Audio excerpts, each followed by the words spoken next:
Hey, what is up, everybody? This is Stevie Breach coming to you here today. We are on the eve of NXT TAKEOVER War Games, and I have done it to myself again. Easily 2 months ago, word got out, basically that WWE was finally going to be doing a War Games that was going to be done in NXT.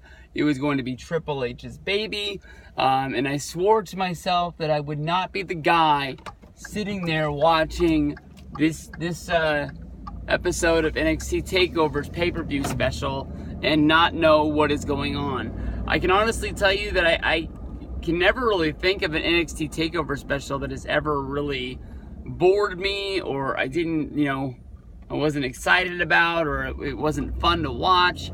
They're always really, really good shows, but I always find myself sitting there wondering why these guys are in there having such a good match, because I don't watch NXT at all week to week. I think about a year ago, maybe even longer than that, is when it just fell out of my cycle. I mean, I always would come home on Wednesdays, I'd watch the 1 hour NXT show and rave about how NXT was so much better than SmackDown, it was so much better than Raw.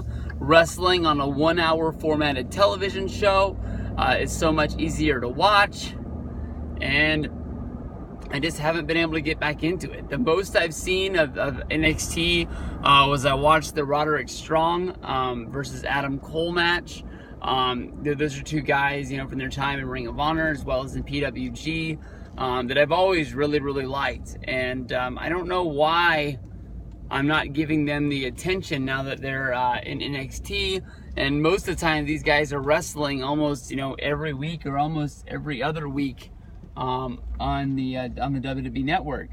I really think that this War Games is going to be cool. I do know that they've changed the layout of the match. A lot of people are complaining about the fact that there's no top on top of War Games, that they're going to be using the shark cage gimmick that was made famous by the Mattel people. It's kind of funny that since Mattel has came out with that toy, the shark cage, I don't even know what to really call it. They've used it in NXT. Now this is the second time they used it for that the finale of the Dusty Rhodes Tag Team Memorial Classic. They used it with Jericho and Owens at the Royal Rumble. It's kind of funny. That's something that they haven't used in years. They make one toy and then all of a sudden it's making a comeback. And they're using it left and right all over the place. I'm really looking forward to War Games.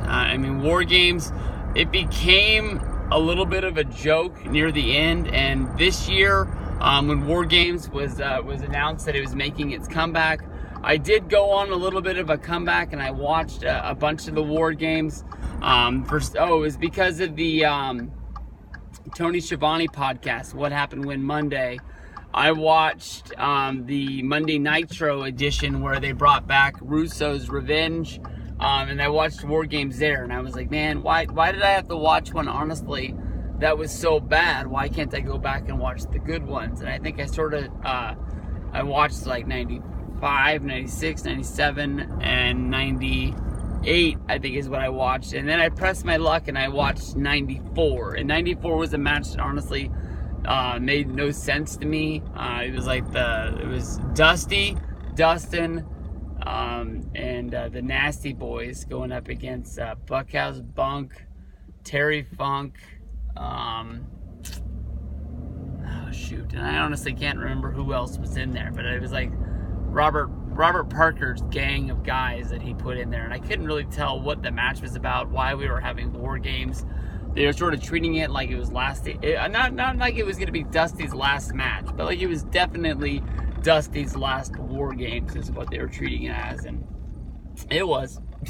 I'm looking forward to this match.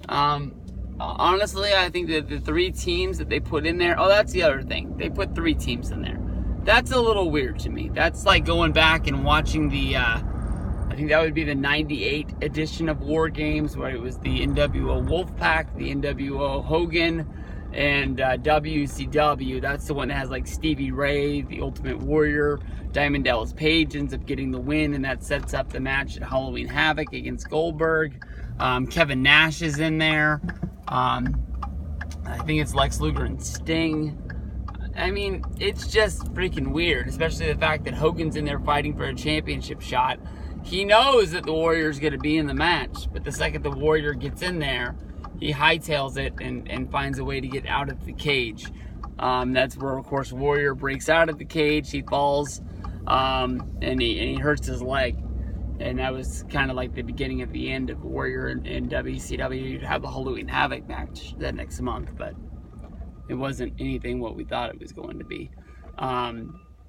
The three teams that they put in there, the Authors of Pain, they've been blowing it up in NXT for a while. These guys are the ones that won the Andre the Giant Memorial. No, not Andre the Giant Memorial. They're the guys who won the Dusty Rhodes Memorial Tag Team Classic when they beat the guys from Australia. You've got them teaming up with Roderick Strong. You've got Adam Cole. You've got Kyle O'Reilly. You got Bobby Fish. These guys are guys that know each other, basically inside and out. They've been, a team together for a really, really long time. Adam Cole, Kyle O'Reilly, they were a tag team when they first broke into Ring of Honor. Bobby Fish, he came in, and him and Kyle O'Reilly started blowing it up as Red Dragon. They wrestled in New Japan as well as in Ring of Honor. Really, really good dudes.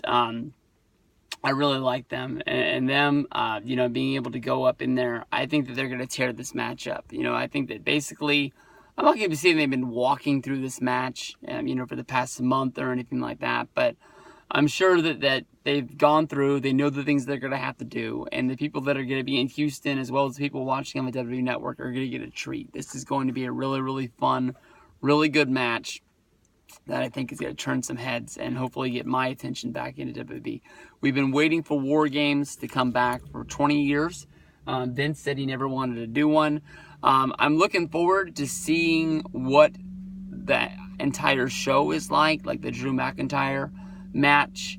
What is that going to be like? How are they going to shoot around the fact that there's two rings that's there? Are they going to use that? I know when they used World War III and Fall Brawl, they would either have 2 or 3 rings out there, and they would try to keep the match in the middle ring, but there would be times when the guys would use the left and the right. And I'm also looking forward to seeing what people who are attending the show are going to think. You might have a front row ticket, but if it's on one of the far sides of the ring, it's not going to be like you're really sitting front row. So I don't know. I'm not the one to point fingers and say that they should have bought those tickets. I know that I would have if I could have, and I'd be glad to be sitting there, but I wonder what it's going to be like to watch the match front row, but it's actually the action so far away. It's like when you're, sitting at a football game and the action is on the far side of the football field. Everybody looks like little ants out there, and it's not going to be that bad. I mean, the ring's not 100 yards long, but close to it. Sanity. I don't know what there is to really say about Sanity other than Eric Young's in there. I'm really looking forward to seeing the other dudes. Should be really fun stuff, and we'll be tearing it up on WWE Network. See you guys down the road.